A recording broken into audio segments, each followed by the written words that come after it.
அனைவருக்கும் வணக்கம். நான் ஜோதிடர் தமிழரசன் பேசுகிறேன். இந்த சேனல் ஃபஸ்ட் டைம் பார்க்குறவங்களா இருந்தீங்கன்னா சப்ஸ்கிரைப் பண்ணிக்கோங்க, பெல் பட்டனை கிளிக் பண்ணிக்கோங்க, ஆல்ங்கிற ஆப்ஷன் இருக்கும் அதையும் செலக்ட் பண்ணிக்கோங்க. அப்போ தான் நாங்கள் போடுற பதிவுகள் எல்லாமே உங்களை வந்து சேரும். இன்றைக்கி நம்ம இந்த வீடியோவில் பார்க்க போகிற தலைப்பு, நம்ம எதை பற்றி பார்க்க போகிறோன்னா ஜூலை மாத ராசி பலன்களை பற்றி தான் நம்ம இந்த வீடியோவில் பார்க்க போகிறோம். கடகராசினியர்களுக்கு இந்த ஜூலை மாதம் எப்படி இருக்குன்னு பார்க்கலாம். ஒரு ராசியிலே புதன் சஞ்சரிச்சிருக்காங்க. ராசிக்கு 2ஆம் இடத்துல செவ்வாயும் கேதும் உங்களுக்கு வந்து பார்த்திங்கன்னா சிம்ம ராசியில் இருக்கார். ராசிக்கு 8ஆம் இடத்துல ராகு கும்பராசியில் இருக்கார். 9ஆம் இடமான பாகிஸ்தானத்தில் சனி மீன ராசியில் இருக்கார். உங்கள் ராசிக்கு வந்து 11ஆம் இடமான லாபஸ்தானத்தில் சுக்கிரன் சொந்த வீட்டில் சஞ்சரிச்சிருக்காங்க. ராசிக்கு 12ஆம் இடத்துல சூரியனும் குருவும் மிதுன ராசியில் சஞ்சரிச்சிருக்காங்க. இதுதான் ஜூலை மாதம் 1ஆம் தேதிக்கு உண்டான கிரக நிலைகள். ஜூலை மாதம் 16ஆம் தேதி சூரியனோட பயிற்சி நடந்துடும். ஜூலை மாதம் 26ஆம் தேதி சுக்கிரனோட பயிற்சி. ஜூலை மாதம் 28ஆம் தேதி செவ்வாயோட பயிற்சி நடக்கும். எப்படி இருக்குன்னு பார்க்கலாம். கடகராசி நேயர்களுக்கு கடகம்ங்கிறது வந்து பார்த்திங்கன்னா ஒரு தாய் இல்லம் கொண்ட ராசி சொல்லலாம், சரிங்களா? தாய்ப்பாசம் மிக்கவங்களாக இருப்பீங்க. இறக்கவங்க உங்களுக்கு அதிகமாக இருக்குங்க. அன்பு பாசத்துக்கு கட்டுப்பட்டவங்க தான் கடகராசிக்காரங்க. ஏன்னா கடகம்ங்கிறது வந்து பார்த்திங்கன்னா சந்திரனுடைய வீடு. இப்போ சந்திரனாலே ஒரு தாய்ப்பாசம் உள்ளான தாய் கிரகம் சொல்லுவாங்க. அம்மானாலே பார்த்திங்கன்னா சந்திரன் தான். அப்போ வந்து தாய்ப்பாசம் உள்ளவங்களாக இருப்பீங்க. எல்லாத்துக்கும் வந்து பார்த்திங்கன்னா அன்பு செலுத்துகிறவங்களாக இருப்பீங்க. யாருக்கும் எந்த கெடுதல் பண்ண மாட்டீங்க. மனசாட்சிப்படி நடக்கிறவங்க தான் கடகராசிக்காரங்க. அதனால தான் தாயுள்ளம் கொண்டவங்கன்னு சொல்கிறாங்க கடகராசிக்காரங்களை. எந்த ஒரு விஷயமா இருந்தாலும் உடனே செய்யணும்னு நினைப்பீங்க. ஆனால் வந்து பார்த்திங்கன்னா என்ன தான் நல்ல குணம் நல்ல எண்ணம் உங்களுக்கு சிந்தனையெல்லாம் இருந்தாலுமே கொஞ்சம் குழம்பி ஒரு வழி ஆவீங்க. இன்றைக்கி ஒரு மாதிரி இருப்பீங்க, நாளைக்கு ஒரு மாதிரி இருப்பீங்க. மூட் அப்செட் ஆயிடுவாங்க. அந்த மூட் ஸ்விங்குன்னு சொல்லுவாங்க. அது கடகராசிக்காரங்களுக்கு கண்டிப்பாக இருக்கும், சரிங்களா? ஆனால் நல்லவங்க தான், அதில் சந்தேகமே கிடையாது. இந்த மாதம் வந்து பாருங்கள், உங்களுக்கு ஒரு சில கிரகங்கள் எல்லாம் மாறுறதுனால உங்களோட வாழ்க்கை எப்படி இருக்குன்னு நம்ம பார்த்துடலாம். உங்கள் ராசியில் புதன் இருக்கிறார், அது ஒரு நல்ல ஒரு அமைப்புங்க. ஏன்னா 3ஆம் அதிபதி உங்கள் ராசியில் இருக்கார். புதன் இருக்கிறது ஒரு நல்ல ஒரு அமைப்பு தான். அப்போ முயற்சி ஸ்தானாதிபதி ராசியில் இருக்கிறதும் 12ஆம் அதிபதி ராசியில் இருக்கிறனால சுபவிரயங்கள் பண்ணுறதுக்காக நீங்கள் எல்லா முயற்சி பண்ணுவீங்க. ஒன்றா வீட்டுக்கு தேவையான பொருட்கள் வாங்கி போடுவீங்க, திருமணத்துக்கான முயற்சி பண்ணுவீங்க, வாகனம் வாங்குறதுக்காக முயற்சி, வீடு கட்டுறதுக்கான முயற்சி, இந்த மாதிரி விஷயங்கள் இதெல்லாமே உங்களுக்கு நல்லபடியாக இந்த மாதம் நடந்துடும் உங்களுக்கு, சரிங்களா? எந்த முயற்சி எடுத்தாலுமே அந்த முயற்சி வந்து பார்த்திங்கன்னா இந்த மாதம் உங்களுக்கு வெற்றிகரமாக அமைஞ்சிடும். ஏன்னா புதன் உங்கள் ராசிக்கு 3ஆம் அதிபதி ராசியிலே இருக்கிறனால தைரியத்தோட வீரியத்தோட ஒரு உத்வேகத்தோட ஒரு தன்னம்பிக்கையோட செயல்படக்கூடிய நல்ல மாதம் தான் இந்த ஜூலை மாதம். ஏன்னா உங்களுக்கு அஷ்டம சனியெல்லாம் முடிஞ்சு இப்போ தான் ஓரளவு கொஞ்சம் கடகராசிக்காரங்க நல்லா இருக்கீங்க. 2.5-3 வருஷமெல்லாம் படாதபாடு பட்டிருப்பீங்க. இப்போ தான் உங்கள் வாழ்க்கை கொஞ்சம் கொஞ்சமாக மாறப்போகுது. உங்களுக்கு கண்டிப்பாக இந்த மாதம் லைஃப்பில் ஒரு மாற்றம் கண்டிப்பாக ஏற்படும். 2ஆம் இடத்துல செவ்வாய் இருக்கார், சரிங்களா? உங்கள் ராசிக்கு வந்து ராஜயோகாதிபதி கிரகம் செவ்வாய். 2ஆம் இடத்துல செவ்வாய் 5ஆம் அதிபதி மற்றும் 10ஆம் அதிபதி இருக்கிறது நல்ல அமைப்பு தான். பெருசாக உங்களுக்கு பாதிப்பு ஏற்படுத்தாது. வாக்கில் மட்டும் கொஞ்சம் கவனமாக இருங்க. வாக்குஸ்தானத்தில் செவ்வாய் இருக்கிறதுனால கொஞ்சம் படபடன்னு பேசுகிற மாதிரி வரும், எடுத்தெறிஞ்சு பேசுகிற மாதிரி வரும், சில வார்த்தைகள் எல்லாம் விடுற மாதிரி வரும். அதனால் வாக்கில் செவ்வாய் கேது இருக்கிறனால யார்கிட்டையும் பேச வேண்டிய பேச்சில் இல்லை யாராக இருந்தாலும் கொஞ்சம் கவனமாக சிந்தித்து செயல்படுங்க. அவசரப்பட்டு வார்த்தைகளை விட வேண்டாம், சரிங்களா? பேச்சில் கவனமாக இருங்க. உங்களுக்கு 8ல் ராகு இருக்குங்க, அது கூட பெருசாக பாதிப்பு இருக்காதுங்க, சரிங்களா? ஏன்னா குருவோட பார்வை இருக்கிறனால பெரிய அளவுக்கு பாதிப்பு இருக்காது. ஒரு சில பேர் பங்குச்சந்தையில் லாட்டரி ரேஸில் சம்பாதிக்கிறது, திடீர் அதிர்ஷ்டம் கிடைக்கிறது, மறைமுக தனலாபம் கிடைக்கிறது, இந்த மாதிரி விஷயங்கள் ஒரு சில பேருக்கு நடக்கும். ஒரு சில பேர் மட்டும் கொஞ்சம் கவனமாக இருங்க, சரிங்களா? அதாவது வந்து பார்த்திங்கன்னா பெருசாக பணத்தை போய் முதலீடு போட்டு ஏமாந்துற அந்த மாதிரி மாட்டிக்காதுங்க. ஏற்கனவே நீங்கள் 2-3 வருஷமாக நிறைய ஏமாந்து தான் மிச்சம், சரிங்களா? அதனால் புதுசாக யாட்டி பணத்தை போட்டு முதலீடு போட்டு ஏமாற வேண்டாம். உங்கள் தனிப்பட்ட ஜாதகம் எப்படி இருக்குன்னு பாருங்கள், ரொம்ப முக்கியம். உங்களுக்கு 9ல் சனி இருக்காருங்க, அது பெரிய ஒரு நெகட்டிவ் எல்லாம் கிடையாது, உங்களுக்கு பாசிட்டிவ் தான். ஏன்னா 8ல் இருந்து சனி 9க்கு போனதே பெருசாக பாதிப்பு இல்லை. ஏன்னா அப்பாவோட ஆரோக்கியத்தில் மட்டும் சின்ன பிரச்சனைகள் வரும். உங்களோட தந்தையோட ஆரோக்கியத்தில் சிறு பாதிப்பு, சிறு பிரச்சனைகள் வரும். ஆரோக்கியத்தில் கவனமாக இருங்க. தந்தையோட ஆரோக்கியத்தில் ரொம்ப கவனமாக இருக்கிறது நல்லது. உங்களுக்கு 11ஆம் இடத்துல சுக்கிரன் இருக்காருங்க, சொந்த வீட்டில் இருக்கார். அப்போ லாபத்தை கொட்டி கொடுக்க போகிறாருன்னு அர்த்தம். லாபம் கிடைக்கக்கூடிய ஒரு நல்ல ஒரு மாதமாக இந்த மாதம் கண்டிப்பாக இருக்கும். நிறைய லாபம் கிடைக்குங்க, சரிங்களா?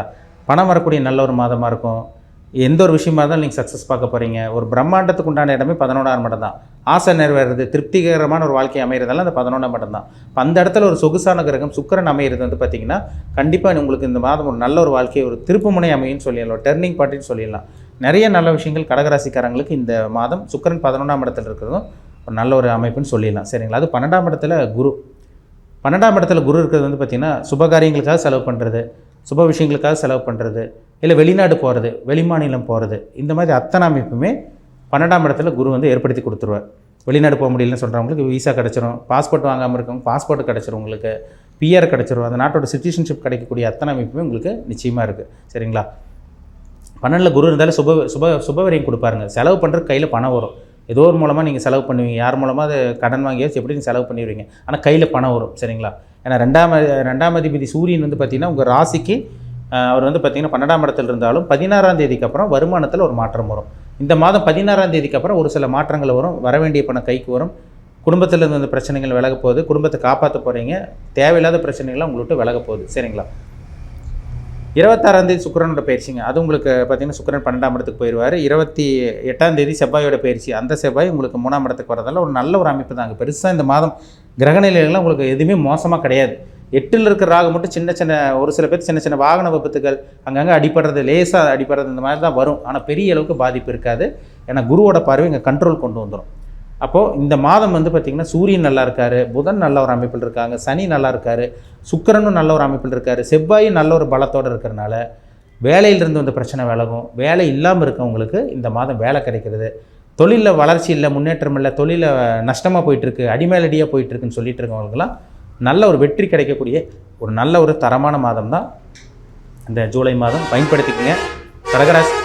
கடகராசிக்காரங்களுக்கு இது ஒரு பொன்னான ஒரு வாய்ப்பு, பொன்னான ஒரு காலகட்டம்னு சொல்லிடலாம். நீங்கள் நினச்சதெல்லாமே நடக்கக்கூடிய ஒரு நல்ல ஒரு மாதமாக இருக்கும். இத்தனை வருஷம் கஷ்டப்பட்டீங்க, 2.5-3 வருஷம் எதுவுமே நடக்காமல் இருந்தது, ஏகப்பட்ட அடிமேல் அடி விழுந்தது, வாழ்க்கை போராட்டமாக போயிட்டு இருந்தது. இந்த போராட்டத்துக்கெல்லாம் முற்றுப்புள்ளி வைக்கக்கூடிய ஒரு நல்ல ஒரு மாதம் தான் இந்த ஜூலை மாதம். இந்த ஜூலை மாதத்துலேருந்து கொஞ்சம் கொஞ்சமாக படிப்படியாக முன்னேற போகிறீங்க. சரிங்களா? ஏன்னா அஷ்டம சனி விலகிருச்சு. இந்த மாதம் கிரகநிலையெல்லாம் உங்களுக்கு சுக்கிரன், புதன், அதே மாதிரி சூரியன் நல்ல மாத கிரகங்கள்லாம் நல்லா இருக்கிறனால நிச்சயமாக ஒரு வளர்ச்சி ஏற்படுத்தக்கூடிய ஒரு நல்லது நடக்கக்கூடிய ஒரு தரமான ஒரு மாதம் தான் இந்த ஜூலை மாதம். எல்லா கடகராசிக்காரங்களும் அவங்கவுங்க ஏஜுக்கு தகுந்த மாதிரி, வயதுக்கு தகுந்த மாதிரி நல்லா இருக்க போகிறீங்க. அதில் டவுட்டே கிடையாது. சரிங்களா? பயன்படுத்திக்கிங்க. நல்ல மாதம். மீண்டும் அடுத்த பதிவில் சந்திக்கும் வரை உங்களிடமிருந்து விடைபெறுவது உங்கள் ஜோதிடர் தமிழரசன். இந்த சேனல் பிடிச்சிருந்தால் உங்கள் நண்பருக்கு உறவினருக்கும் ஷேர் பண்ணுங்கள், லைக் பண்ணுங்கள், சப்ஸ்கிரைப் பண்ணுங்கள், பெல் பட்டனில் கிளிக் பண்ணிக்கோங்க. ஆளுங்கிற ஆப்ஷன் இருக்கும், அதையும் சூஸ் பண்ணிக்கோங்க. அப்போ தான் நாங்கள் போடுற பதிவுகள் எல்லாமே உங்களை வந்து சேரும். இப்போ வந்து நீங்கள் பார்த்தது வந்து பார்த்திங்கன்னா இது ஒரு பொதுவான பலன். சரிங்களா? ஜூலை மாத ராசி பலன் நம்ம இப்போ பார்த்துருக்கோம். சரிங்களா? இது வந்து கோச்சார பலன் சொல்லுவாங்க. நம்ம சந்திரன் வச்சு பார்க்குறோம். சந்திரன்கிறது என்ன? உடல், மனம். இப்போ ஒரு ஜாதகத்தில் சந்திரன் கெட்டு போனவங்களுக்கு பாருங்கள், உடம்பு கெட்டு போகும், மனசு கெட்டு போகும். சந்திரன் கேதுவோட சேரக்கூடாது, ராகுவோட சேரக்கூடாது, சனியோட சேரக்கூடாது. சனியோட சேர்ந்தாலும் புனர்ப்பு தோஷம்னு சொல்லுவாங்க. அப்போ ஒரு மனமும் உடலும் அவங்களுக்கு எப்படி இருக்குது அதை வச்சு நம்ம பார்க்குறோம். அதே மாதிரி தான் ராசி பலன். சரிங்களா? உங்கள் மனம் எப்படி இருக்குது, உங்கள் ஆசை எப்படி இருக்குது, உங்கள் விருப்பங்கள் எப்படி இருக்குது, உங்கள் எண்ணங்கள் என்ன, நீங்கள் என்ன சிந்திக்கிறீங்க, என்ன நினைக்கிறீங்க, இதுதான் நம்ம ராசி பலன் வச்சு பார்க்குறோம். இது ஒரு 15லேருந்து 20% தான் பேசும். சரிங்களா? இன்றைக்கி தெளிவாக புரிஞ்சுக்கணும். ஏன்னா சொல்கிறீங்க சார் நடக்க மாட்டேங்குதுன்னா இது வந்து 15லேருந்து 20% தாங்க. உங்கள் சுயஜாதம் ஒன்று இருக்குது பார்த்தீங்களா, அதை மேட்ச் பண்ணணும்ல. இப்போ ஒரு ராசி சொன்னால் எல்லாத்துக்கும் ஒரே மாதிரி நடக்கணும்னு அவசியம் கிடையாது. எல்லாத்துக்கும் வந்து பார்த்திங்கன்னா ஒவ்வொரு பிரச்சனை இருக்கும். எல்லா மனிதர்களும் ஒரே மாதிரி கிடையாது. கடவுள் ஒவ்வொருத்தரும் ஒவ்வொரு விதமாக படைச்சிருக்காரு.